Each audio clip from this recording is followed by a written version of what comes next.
నమస్కారం వార్తలకి స్వాగతం. ముందుగా ముఖ్యాంశాలు. ఆంధ్రప్రదేశ్లో ఉన్నామా, ఆఫ్ఘనిస్తాన్లో ఉన్నామా?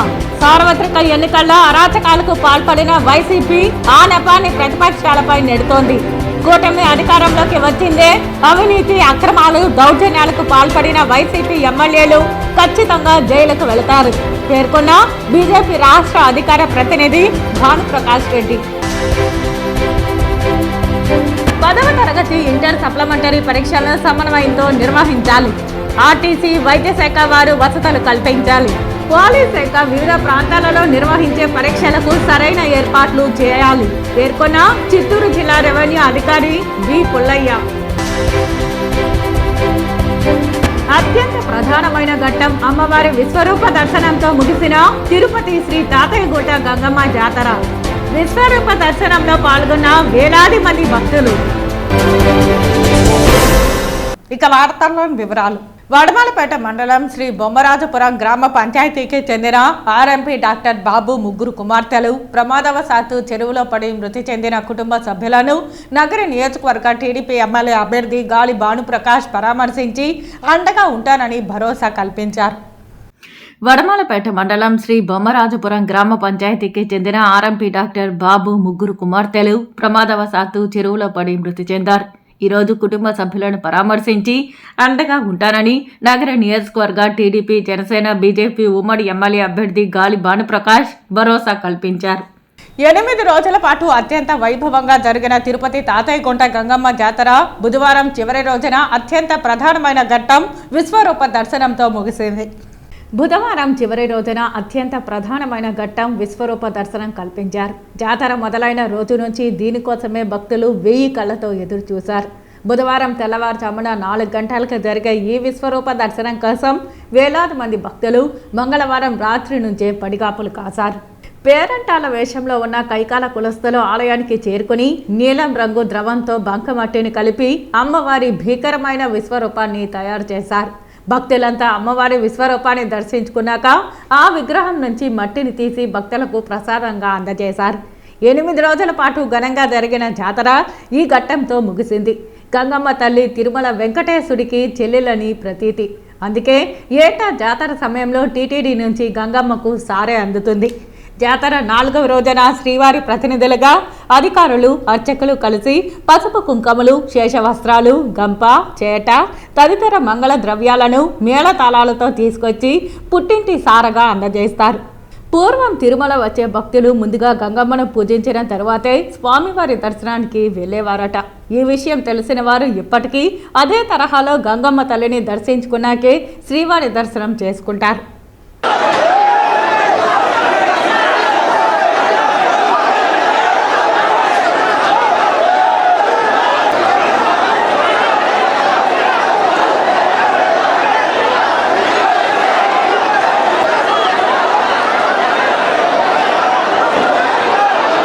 ఈ రోజు ఉదయం వీఐపీ విరామ సమయంలో తెలంగాణ ముఖ్యమంత్రి రేవంత్ రెడ్డి కుటుంబ సమేతంగా శ్రీవారిని దర్శించుకున్నారు. వీరికి ఆలయ అధికారులు స్వాగతం పలికి దర్శన ఏర్పాట్లు చేశారు.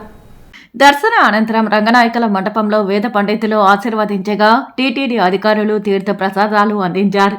ఆలయం వెలుపల రేవంత్ రెడ్డి మాట్లాడుతూ తెలంగాణ ముఖ్యమంత్రి అయిన తరువాత శ్రీవారిని దర్శించుకోవడం సంతోషంగా ఉందన్నారు. 2 రాష్ట్రాల ప్రజలు బాగుండాలని, అభివృద్ధిలో ముందుకెళ్లాలని స్వామివారిని ప్రార్థించారని అన్నారు. తెలంగాణ ప్రజలు స్వామివారి దర్శనానికి వచ్చినప్పుడు వారి సౌకర్యార్థం ఒక భవనాన్ని నిర్మించాలని, ఆంధ్రప్రదేశ్ కాబోయే ముఖ్యమంత్రితో మాట్లాడి భవనం ఏర్పాటు చేస్తామని తెలంగాణ ముఖ్యమంత్రి రేవంత్ రెడ్డి తెలిపారు. తెలంగాణ రాష్ట్ర ప్రభుత్వం ఏర్పడిన తర్వాత స్వామివారి దర్శనం చేసుకోవాలని ప్రయత్నం చేసిన ఎన్నికలు, స్థానిక పరిపాలనలో కాస్త సమయం దొరకకపోవడం వల్ల ఈరోజు స్వామివారిని దర్శించుకున్నాం. 2 రాష్ట్రాల సత్సంబంధాలు కొనసాగాలని, 2 రాష్ట్రాల అభివృద్ధి పదం వైపు నడవాలని, ఆంధ్రప్రదేశ్లో ఏర్పడబోయే ప్రభుత్వము ఆ రాష్ట్ర ముఖ్యమంత్రితో, తెలంగాణ ముఖ్యమంత్రిగా సత్సంబంధాలతో సమస్యలన్నిటిని కూడా పరిష్కరించుకొని కలిసికట్టుగా నడిచి రెండు రాష్ట్రాలు అభివృద్ధి పదం వైపు నడిపించే విధంగా ఒకరికి ఒకరు సహకరించుకొని ముందుకు వెళ్ళాలని ఆకాంక్షించను. అదేవిధంగా తెలంగాణ రాష్ట్ర ప్రభుత్వం తరఫున కొండ మీద ఒక సత్రం నిర్మాణము, కళ్యాణ మండపం నిర్మించి తెలంగాణ నుంచి వచ్చే భక్తులకే కాకుండా దేశం నలుమూలల నుంచి స్వామివారిని సందర్శించుకునే భక్తులందరికీ కూడా సౌకర్యాలు కల్పించడంలో తెలంగాణ రాష్ట్ర ప్రభుత్వం కూడా భాగస్వామ్యం తీసుకోవాలనుకుంటుంది. ఈ ఫలితాల ప్రక్రియ ముగిసిన తర్వాత తప్పకుండా తెలంగాణ రాష్ట్ర ప్రభుత్వం తరఫున సత్ర నిర్మాణానికి అవకాశం ఉంటే కళ్యాణ మండపం నిర్మించి స్వామివారి సేవ కొనసాగించాలని రాష్ట్ర ప్రభుత్వం భావిస్తుంది. తప్పకుండా తొందరలోనే ఆంధ్రప్రదేశ్ ముఖ్యమంత్రిని కలిసి విజ్ఞప్తి చేసి ఇక్కడ స్వామివారి సేవలో తెలంగాణ రాష్ట్ర ప్రభుత్వం కూడా భాగస్వామ్యం తీసుకోవాలని కోరుకుంటున్నాం. కొండ మీద రాజకీయాలు మాట్లాడకూడదు. తప్పకుండా మంచి వాతావరణం ఉంది, వాతావరణం కూడా అనుకూలించింది. గత సంవత్సరం కరువు వచ్చిన, తాగునీటి సమస్య ఉన్న సమస్యలను అధిగమించి మంచి ఋతుపవనాలు, మంచి కాలం అవుతున్నది. వానలు పడాలి, పంటలు పండాలి, రెండు రాష్ట్రాలు సుభిక్షంగా ఉండాలనే మా ఆలోచన.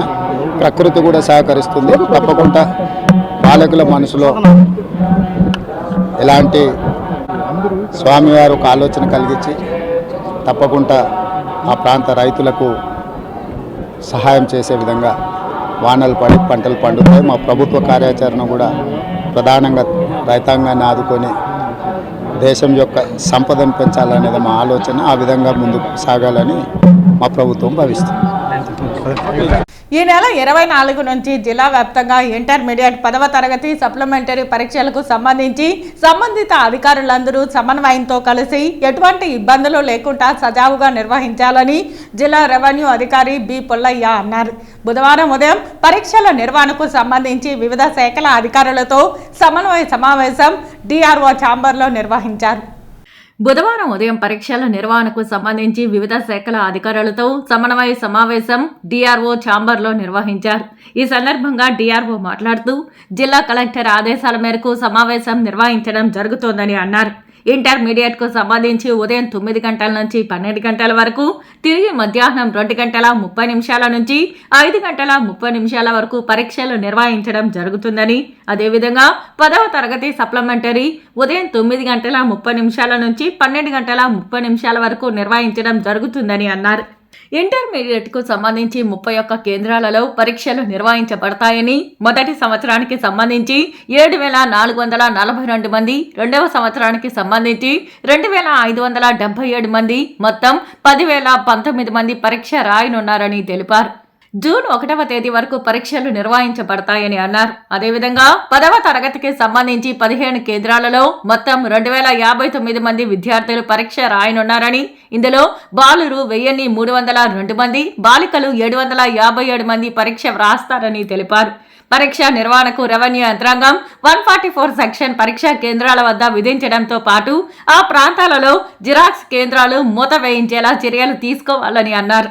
అదేవిధంగా పోలీస్ శాఖ భద్రతా ఏర్పాట్లు కల్పించాలని, కట్టుదిట్టమైన భద్రతతో ప్రశ్నాపత్రాలను తరలించాలని అన్నారు. జిల్లా విద్యాశాఖ మరియు ఇంటర్మీడియట్ అధికారులు పరీక్షలకు కావాల్సిన సిబ్బందిని నియమించుకుని ఎటువంటి ఇబ్బందులు లేకుండా చూసుకోవాలని అన్నారు.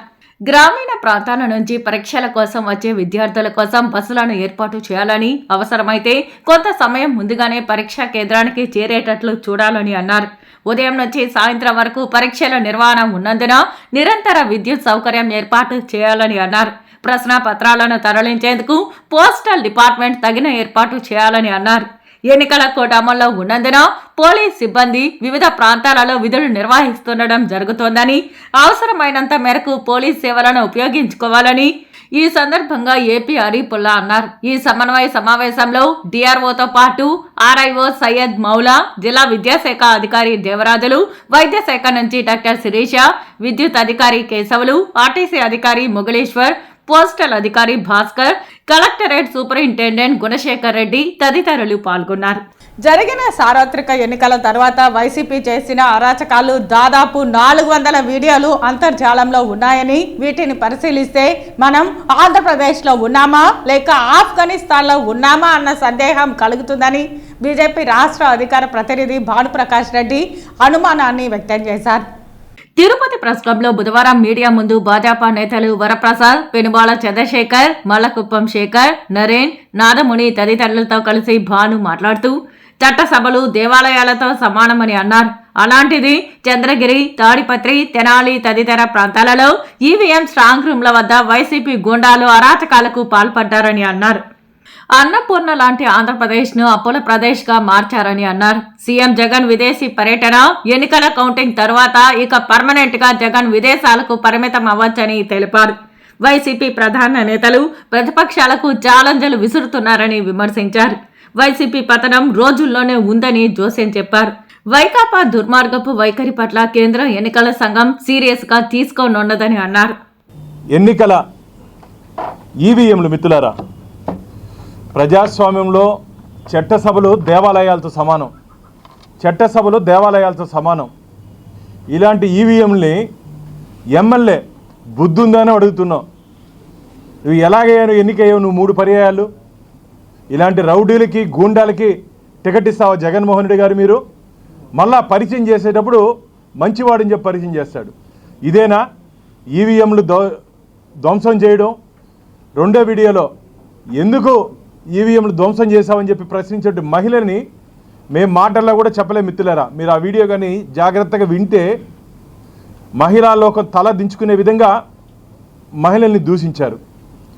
మూడో వీడియో తాడిపత్రి ఎమ్మెల్యే విన్నారు కదా. టీడీపీ వచ్చినా, జనసేన వచ్చినా, వైసీపీ వచ్చినా 3 నెలల వేట మొదలు పెడతాయంట. వేట అంటే ఫ్రాక్షన్ వేటని మొదలు పెడతానంటున్నాడు. ఎంత బరి తెగించావు పెద్దారెడ్డి నువ్వు? ఏం మాట్లాడేవాళ్ళు లేరనుకుంటున్నారా? అడిగేవాళ్ళు లేరనుకుంటున్నారా? ఇష్టం వచ్చినట్టు మాట్లాడుతున్నారు.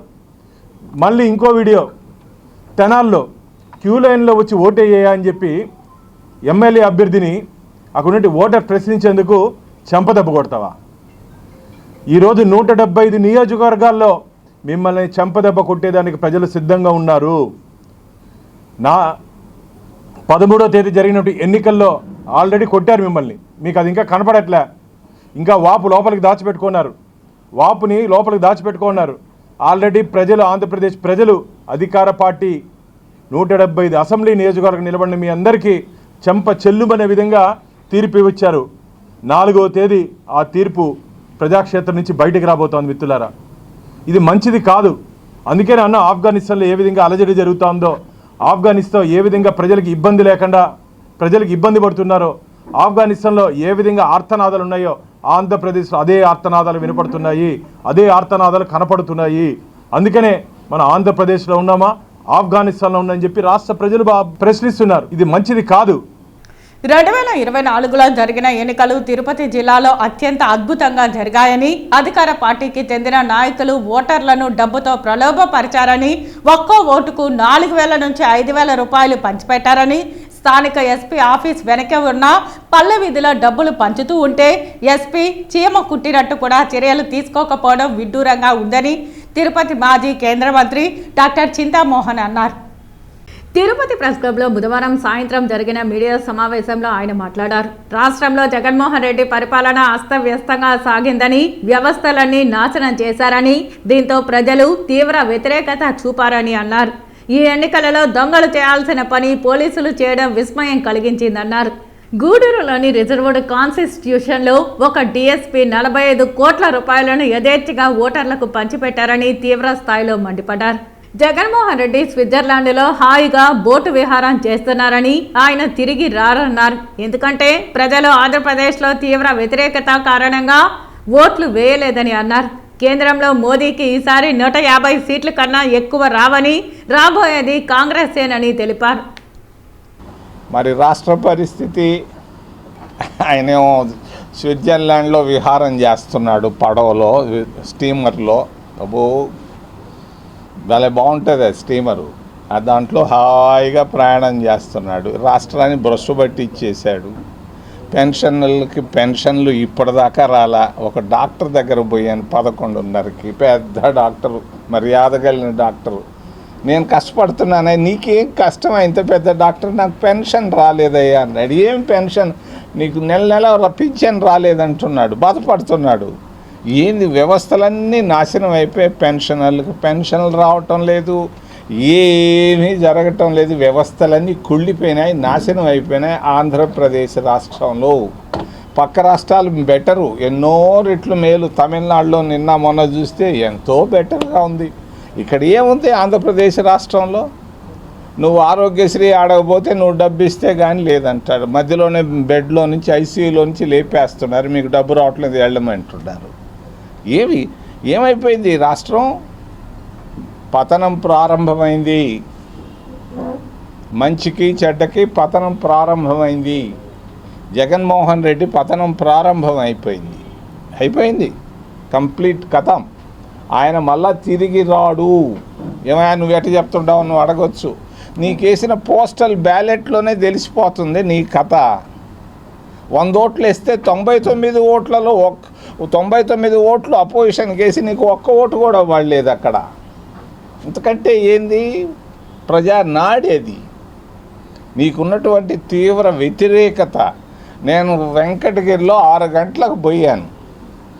ఎన్నికలు అయిపోయిన తర్వాత ఊరికే అక్కడ కూర్చొని వాళ్ళందరూ పోయి దండం పెట్టి అడిగితే, ఏమైనా ఊరికి ఓటేశారంటే వాళ్ళు చెప్తున్నారు, అబ్బో పట్టిన దరిద్రం పోయిందా, అబ్బో ఈ రాక్షస పాలన పోయిందా, అబ్బా ఇంకొద్దాయా, శని పట్టిందా అని అంటున్నారు. ఏది ఇట్ట అంటున్నారు మీరు వెంకటగిరిలో 6 గంటలప్పుడు అంటే? అంతే కదంటాయా, నీకు తెలియదంటాయా, మా చేత చెప్పిస్తున్నావు, నన్ను దబాయించారు. సీఎస్ కేఎస్ జవహర్ రెడ్డి వైసీపీ కార్యకర్తగా వ్యవహరిస్తున్నారని, జవహర్ రెడ్డి సీఎస్గా ఉంటే కౌంటింగ్ తారుమారయ్యే అవకాశం ఉందని, కేఎస్ జవహర్ రెడ్డిని వెంటనే బదిలీ చేయాలని కేంద్ర ఎన్నికల సంఘానికి లేఖ రాశామని తిరుపతి జనసేన పార్టీ ఇన్ఛార్జ్ కిరణ్ రాయల్ పేర్కొన్నారు. తిరుపతి పల్నాడులో జరిగిన ఘటనలను చూశాక ఈ రాష్ట్రంలో పరిస్థితి ఎలా ఉంటుందో మీకు అర్థమయ్యే ఉంటుందని తెలిపారు. ఇక్కడ సీఎస్ జవహర్ రెడ్డి ఒక వైసీపీ కార్యకర్తగా వ్యవహరిస్తూ ఆయన కనుసన్నల్లోనే పూర్తి వ్యవహారం నడిపిస్తున్నారని తెలిపారు. ఇవన్నీ సెంట్రల్ ఎలక్షన్ కమిషన్ దృష్టికి వచ్చినప్పటికీ కొంతమంది ఉన్నతాధికారులను డీజీపీతో సహా మార్చడం జరిగిందని తెలిపారు. అయినప్పటికీ సీఎస్ జవహర్ రెడ్డిని మాత్రం ఎందుకు మార్చడం లేదని ప్రజల్లో పెద్ద ఎత్తున అనుమానాలు రేకెత్తుతున్నాయని తెలిపారు.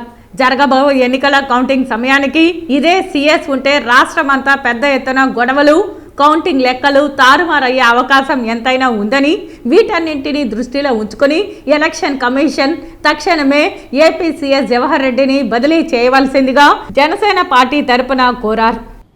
ఉదాహరణకి ఎలా ఉందంటే పరిస్థితులు, మన పల్నాడులో గొడవలు చూసాం. తిరుపతిలో కూడా పులవర్తి నాని గారి మీద దాడి చేశారు. దాడి చేసిన వ్యక్తులను వదిలేసి పాపం ఎవరో సుధాకర్ రెడ్డి తిరుమలలో వ్యాపారం చేసుకున్న వ్యక్తిని తీసుకెళ్లి అరెస్ట్ చేశారు. మొన్న వాళ్ళ కుటుంబ సభ్యులు వచ్చి ప్రెస్ మీట్ పెట్టారు, అదే ప్రెస్ క్లబ్లో మాట్లాడారు. ఇంతవరకు పట్టించుకోలేదు. ఒక పత్రికలో అయితే 2-3 పత్రికల్లో, ప్రముఖ పత్రికల్లో మెయిన్ పేజ్లో ఆర్టికల్ వచ్చింది. అమాయకుల్ని పట్టకెళ్ళి జైల్లో పెట్టి నిందితులు బయట వదిలేశారు అనేసి కూడా. ఇంతవరకు దాని మీద చర్యలు లేవు. అంటే ఏంటి, ఎలక్షన్ కోడ్ పరిస్థితిలోనే ఈ రాష్ట్రం ఇలా ఉంటే ఎలా ఉంటుంది?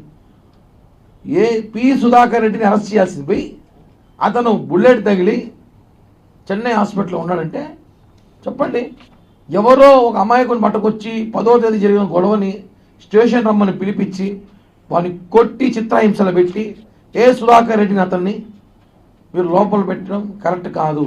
ఏం జరుగుతా ఉంది ఈ రాష్ట్రంలో? అసలు ఇంత జరుగుతా అంటే మళ్ళా మీరు అధికారంలోకి వస్తామని చెప్పితే ప్రజలు ఎలా నమ్ముతారు? పోలీస్ వ్యవస్థ ఎందుకు ఎలక్షన్ కమిషన్ సీరియస్ తీసుకోవట్లేదు? దీని మీద సిట్ అని ఒక దర్యాప్తు చేసింది. సిట్టింగ్కే సరిపోతుంది తప్ప వాళ్ళకి పనిచేయడం లేదని చెప్తున్నాం మేమైతే. సిట్ సంస్థ సిట్టింగ్లకే పరిమితమయ్యారు, వాళ్ళు దర్యాప్తు చేయడం లేదు. దర్యాప్తు చేస్తుంటే సుధాకర్ రెడ్డిని ఎందుకు అరెస్ట్ చేస్తారు, పి సుధాకర్ రెడ్డిని ఎందుకు వదిలేస్తారు? ఇవన్నీ కూడా మాట్లాడాల్సిన అవసరం ఉంది. ఈ రాష్ట్రంలో అనేక సమస్యలు, అనేక దౌర్జన్యాలు, అనేక దాడులకి కారణమైన ఒకే ఒక boss chief secretary Jawahar Reddy గారు మాత్రమే. ఆయన్ని బదిలీ చేయాలని చెప్పి జనసేన పార్టీ తరఫున ఈరోజు మేము ఫ్యాక్స్ పంపించాం, పోస్ట్ కూడా చేస్తున్నాం, మీడియా మిత్రులకు కూడా ఇచ్చాం, కేంద్ర ఎలక్షన్ కమిషన్కే పెడుతున్నాం. ఎందుకంటే ఇక్కడ పెట్టడం కరెక్ట్ కాదని కేంద్రానికే పెడుతున్నాం. మీ మీడియా ద్వారా కూడా ఈ విషయాన్ని ఎంత త్వరగా ఎలక్షన్ కమిషన్ చూసి చేరితే ఖచ్చితంగా ఆయన బదిలీ అయితేనే ఈ కౌంటింగ్ ప్రశాంతంగా జరుగుతుందని చెప్పి కూడా మేము తెలియజేస్తున్నాం. వార్తలు ముగించే ముందు ముఖ్యాంశాలు మరోసారి. ఆంధ్రప్రదేశ్లో ఉన్నామా, ఆఫ్ఘనిస్తాన్లో ఉన్నామా? సార్వత్రిక ఎన్నికల్లో అరాచకాలకు పాల్పడిన వైసీపీ ఆ నెపాన్ని ప్రతిపక్షాలపై నెడుతోంది. కూటమి అధికారంలోకి వచ్చిందే అవినీతి, అక్రమాలు, దౌర్జన్యాలకు పాల్పడిన వైసీపీ ఎమ్మెల్యేలు ఖచ్చితంగా జైలుకు వెళతారు పేర్కొన్న బీజేపీ రాష్ట్ర అధికార ప్రతినిధి భానుప్రకాష్ రెడ్డి. 10వ తరగతి ఇంటర్ సప్లిమెంటరీ పరీక్షలను సమన్వయంతో నిర్వహించాలి. ఆర్టీసీ, వైద్య శాఖ వారు వసతులు కల్పించాలి. పోలీస్ శాఖ వివిధ ప్రాంతాలలో నిర్వహించే పరీక్షలకు సరైన ఏర్పాట్లు చేయాలి పేర్కొన్న చిత్తూరు జిల్లా రెవెన్యూ అధికారి వి పుల్లయ్య. అత్యంత ప్రధానమైన ఘట్టం అమ్మవారి విశ్వరూప దర్శనంతో ముగిసిన తిరుపతి శ్రీ తాతయ్యగుట్ట గంగమ్మ జాతర. విశ్వరూప దర్శనంలో పాల్గొన్న వేలాది మంది భక్తులు. ఈ వార్తలు ఇంతటితో సమాప్తం. నమస్కారం.